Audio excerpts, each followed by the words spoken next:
Welcome to FPB's Meet the Candidates. This Cable 10 series allows you, the viewer, to get a closer look at our local candidates and how they feel about issues that are important to our community.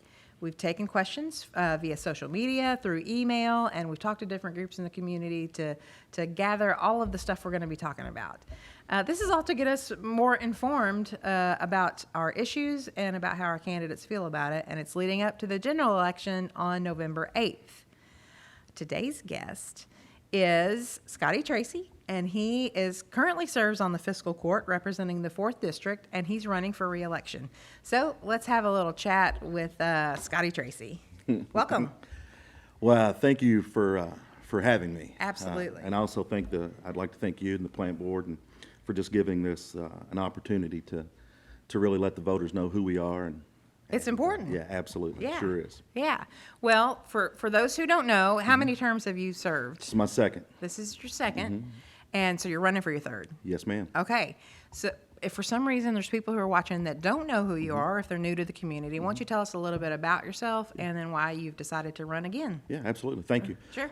My name is Scotty Tracy. I'm 4th District Magistrate. I was born and raised on Tracy Lane, which is located off of US 127 North. I attended Thornhill, Peaks Mill, Elkhorn Middle, and I'm a graduate of Franklin County High School. I also attended Kentucky State University. I'm a 20-year employee for Chaz Seligman Distributing, where I am a territory manager that oversees Frankfort and Franklin County, and also some surrounding counties. I'm a member of the Thornhill Education Center Board. I'm also involved with the Kiwanis and the Elks Lodge. My wife Jennifer and I of 20 years have two amazing boys, Jacob 16, Caleb 12, and we also have a dog that she would kill me if I didn't recognize Charlie. He's a 2-year-old Charcoal Lab. Some of the things that we enjoy doing is spending time with family and friends, camping, boating, watching our sons play sports along with their friends, and just watching them grow. Okay.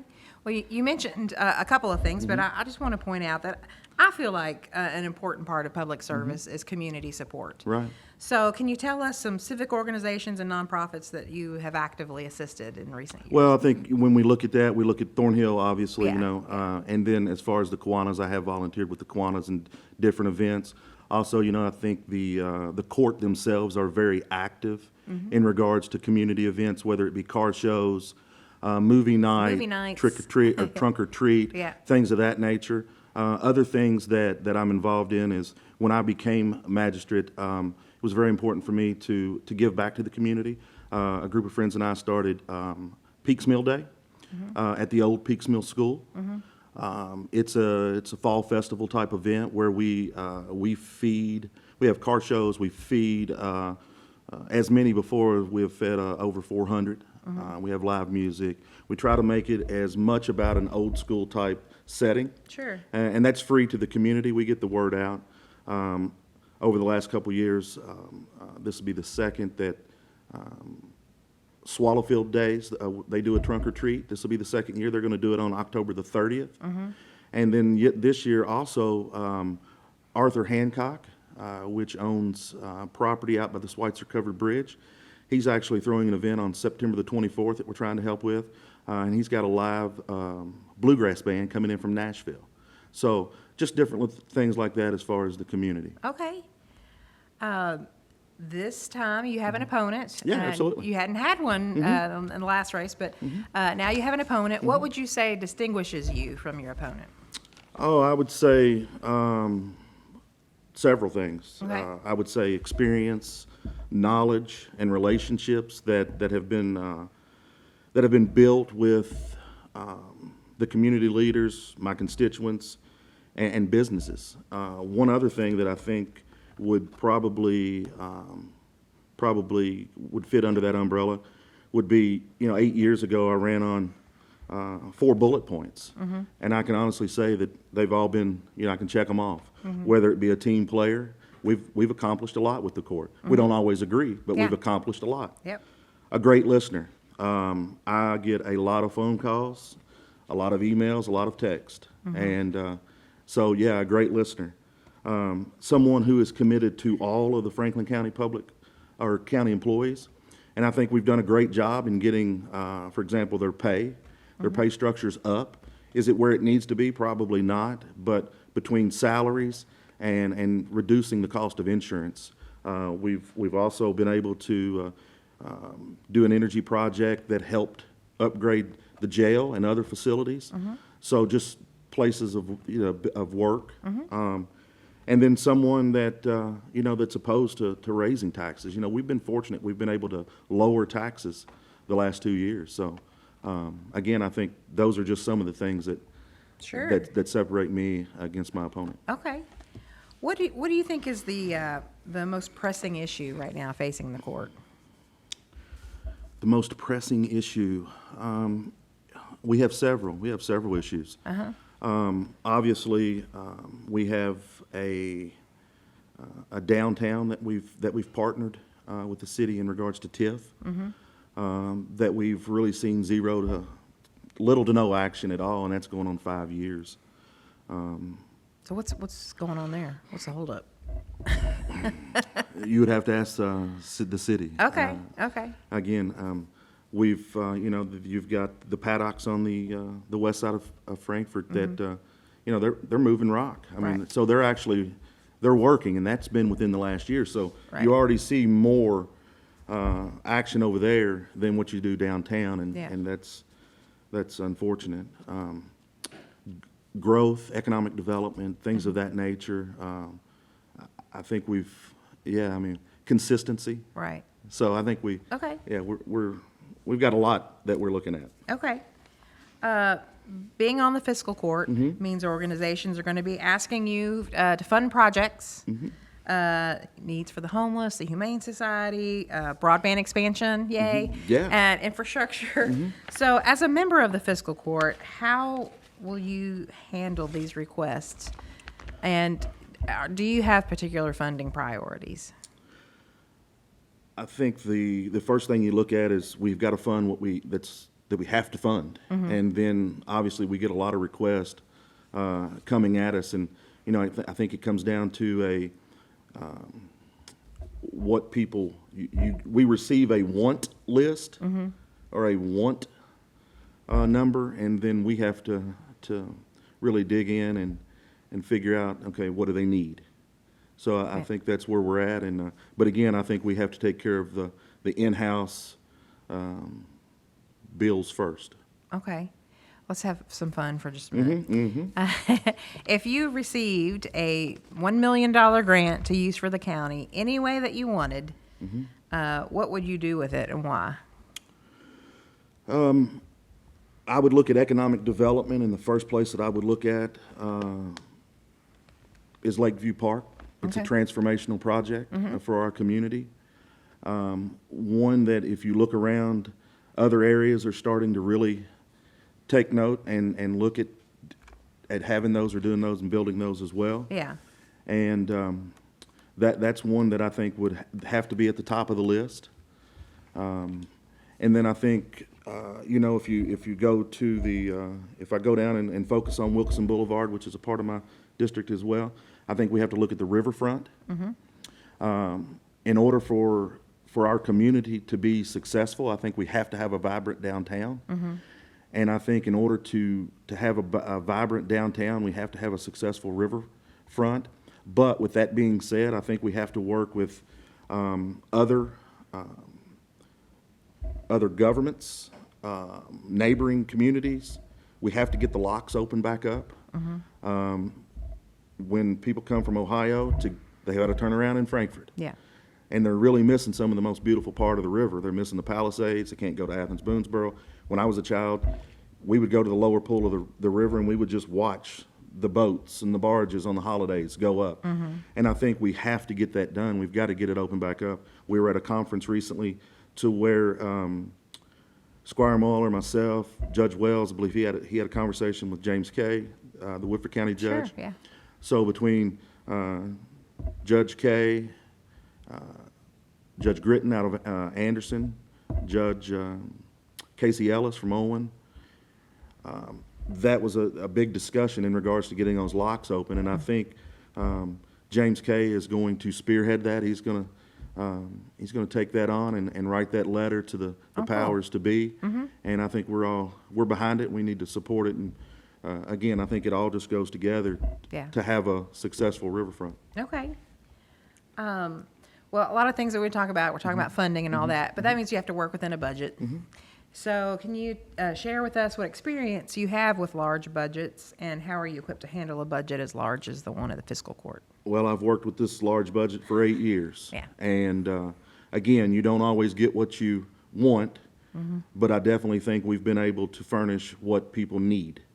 And I'm proud of that. One thing that people suggest is, as far as, looking at ways that we can be more efficient to help budgets. So that brings me to the question, do you think it's time to revisit the issue of a combined form of city-county government? For me, I'm just one person. Yeah. Obviously, that doesn't start at the government level. That's been voted on and voted down multiple times. One thing that I will say about the city and the county, I think we work well. In some regards, we've got agreements in place for the ball fields at Lakeview. We've got agreements in place for automatic aid. We've got agreements in place for emergency management. So we've got agreements in place that make us more efficient. And but as far as the elephant in the room, that's something that's truly out of the officials' hands. And, Yeah. and again, it's been voted down multiple times. Looking at ways to be more efficient, some of the things you mentioned, are there any other ways? Some people have mentioned maybe the Parks Department, as far as some kind of merged Parks Department. Well, again, I think we've got agreements in place that make them more efficient. Okay. If the county needs a piece of equipment, they call and they borrow. Same for the city. They call and they borrow. I think we always hear about the pension cost. That's a big issue. Yeah.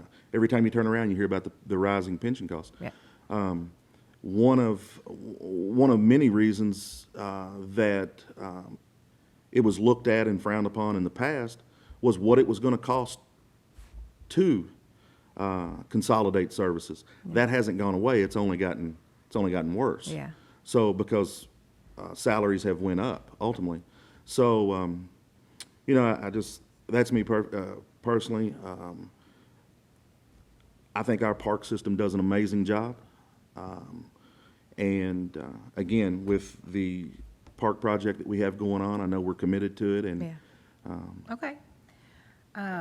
Well, I will move on to my question about the parks. The County Parks Committee, a subcommittee of Franklin County Fiscal Court, is setting up a sports tourism commission for the county. That commission will be tasked with finding a new revenue stream that will fund the construction of a multi-sport complex in Lakeview Park. What are your expectations of the committee, and what do you think is an acceptable timeline for their work? So a firm has been identified. Okay. We had one turn in their information. Obviously, they're proven if you look at them. The firm that was chosen for the Lakeview Park Master Plan and for the task of analyzing, working together. I think it's very important that if you look at that information, it talks about working with the tourism group and working with the city and things of that nature. So working together to figure out that revenue stream, because Lakeview Park doesn't happen without a dedicated revenue stream. And when I mention a dedicated revenue stream, I go back to McCracken County. McCracken County in 2019, they formed a sports commission. So you're looking 2019 to July of 2022. That is through COVID. That revenue stream that they created is worth almost $3 million. It's $2.9 million. Just off of that additional, just off creating the commission and being allowed to implement that additional 3% on rooms in their community. $3 million. Okay. So when you're looking at the firm that is doing the Lakeview Park plan, you're talking about a successful firm that's on their projects, 85% is built out. Yeah. That they work on. So this was one thing that we really looked at is how do we get that dedicated revenue stream? So, you know, in talking to the county attorney and things of that nature and making sure we've done everything right, we go back and we put it out for the qualifications of making sure that the KRSs were followed and so forth. Yeah. So that has not been voted on. We have got the group that's been identified, but it has not yet been voted on by the court. Okay. So yes, it did come out of committee, but it's not been, the final approval has not been made by the court. Okay. How, if at all, do you think that the city government should be involved in that process? City government, again, it kind of goes back to what I said about downtown. When you think about these sports parks, you can go E-Town, you can go up into Indiana. They're not on the interstate. They're in the middle of the community. And we've had conversations with the school system, Superintendent Cobb. We've had conversations with the city. And I think there's a lot of misinformation that has been spread out there. But what I see, again, and we've got to wait on all this to come back, but what I see is if Lakeview can get built out the way that the master plan was approved and voted on, you're looking at an upgraded upgraded softball complex with 4 fields. If the county school system agrees, their softball field will be quote-unquote upgraded to quote be a platinum field, so kind of like a championship field. Okay. So you're going to play here, become championship, guess what? You get to go to the Mac Daddy field, or which, you know. So when you're looking at multi-use turf fields, you're looking at 3 at Lakeview Park, with potentially having 2 more on the backside of the park where the school system owns. That would give us 5 at Lakeview, okay? But if you take in the 2 schools, Franklin County, Western Hills, that would be 7. If you take in the city plan, that could potentially give us 9 to 10. But if you look at where everything's at, you're looking at circulation throughout our community. That would mean everybody is staying in our community on all different sides, whether it be west side, east side, downtown. They're going to be traveling. I mean, I think from Lakeview to Western Hills is about 6.5 miles. So it's not like you got to get in a car and go to Louisville. If you've got circulation, that means people are eating at your restaurants. They're buying gas at the gas stations. They're visiting your Krogers and your Walmarts. So really, for me, it's about circulation. And I think when it goes back to what you asked about the city, I think the city, again, and I don't want to speak for the city, but I think they have to be committed to their plan that was voted on and approved. And then once we get to a point where you see the sports commission take effect, that there would be an agreement in place that says, hey, this sports commission is tasked with keeping these facilities, these fields full.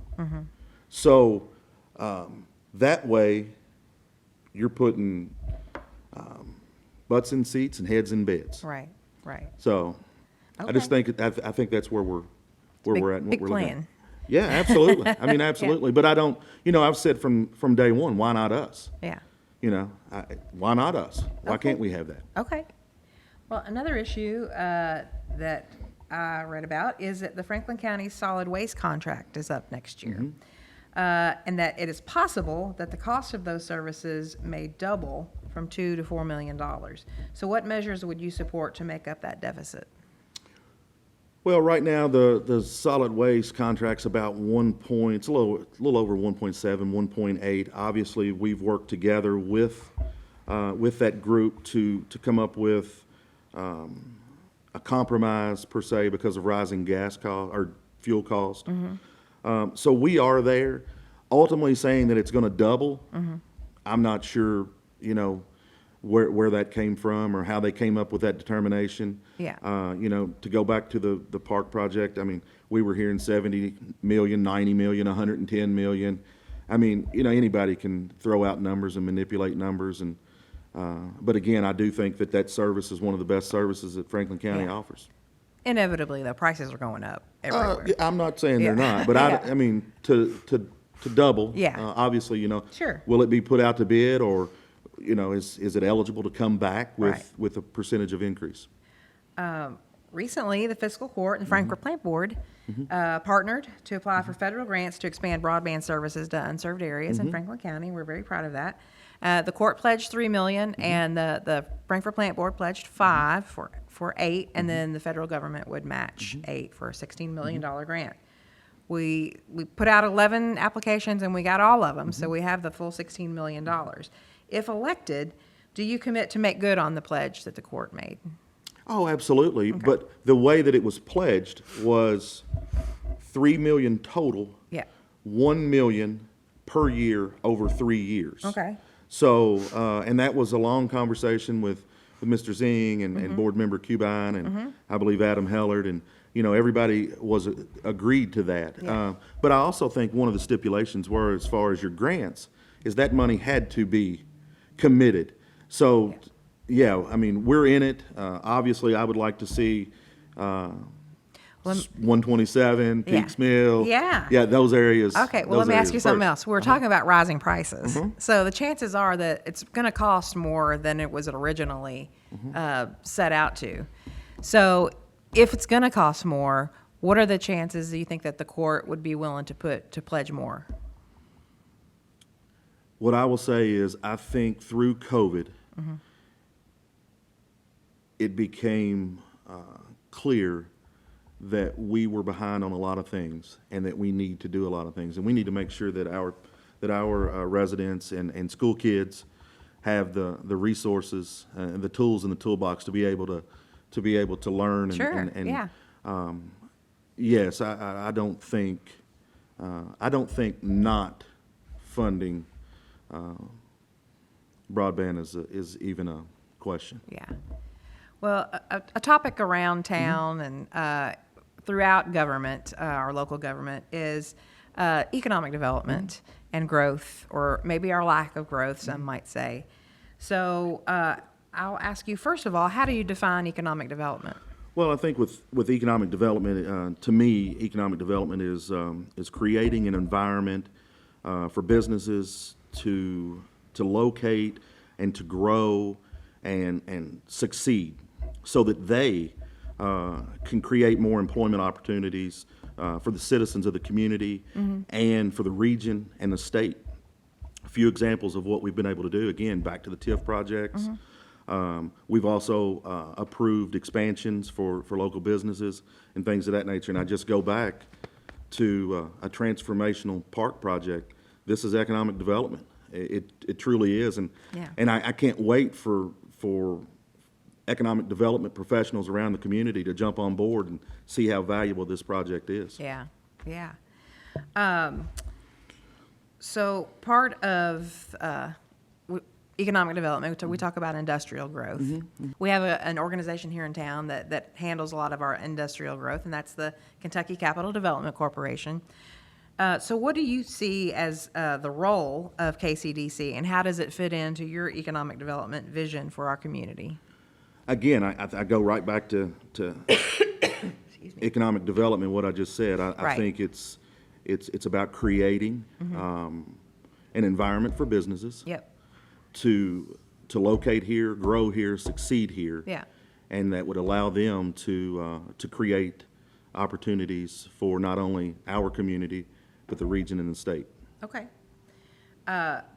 Would you support the fiscal court's continued funding of KCDC? I've been on 8 years, and it's been funded every year I've been on. Okay. Well, before we close out, I'm getting the wrap up, but we can't leave without talking about Buffalo Trace, right? We can. So for those who might not know, Buffalo Trace has proposed expansion into the Peaks Mill area. I might separate this into two maybe separate answers for you. Are you in favor of allowing bourbon warehouses to be built in the agricultural and rural residential areas of Franklin County? And if so, why? And then secondly, do you support doing this through a text amendment to allow that change? Kathy, unfortunately, I can't speak of anything that may come in front of us for a vote. Okay. But I can speak on of past votes. Sure. So we had a text amendment request come in front of us. And when it came to us, we received an application and a support letter or a request letter from the applicant's legal counsel. And it was the same applicant same application that was already under review by a subcommittee of the Planning Commission. And if you look at KRS 100.211, it clearly states that who can and who can't ask. And it says, a proposal for zoning map amendment may originate with the Planning Commission of the unit, with any fiscal court or legislative body which is a member of the unit, or with an owner of the property in question. Well, the information that was provided to us in our agenda book did not meet any of those requirements. So for us to have approved it and sent it back to the commission would have been against what KRS states. And again, I can share this with you. So, for those of us who don't know all Right, that, right. what's the bottom line here? Where are we on this? Is this going to happen? Is this something we support? Is it, Again, last are there time, things we can do to keep them here? I think it's imperative that we keep our businesses in our community. And the last I read, it was tabled as far as the text amendment request that was requested by the commission for the staff to do. But I think it's imperative that we come together and figure out a plan. I don't think this just started overnight. Yeah. This is something that should have been worked on by day-to-day leadership, by economic development professionals. This should have been worked on, again, I think years ago I read an article that, Kentucky could be the Napa Valley, or, this little area of the Bourbon Trail. So it's not like it just started. We just got to make sure that we come together as a community and we work together as a community. We're not always going to agree. It doesn't mean one side's right, one side's wrong, but we got to do what's best for our community. One of the hot topics right now, and that really nobody's reporting on, is the Bourbon Barrel Tax Relief Committee. Right.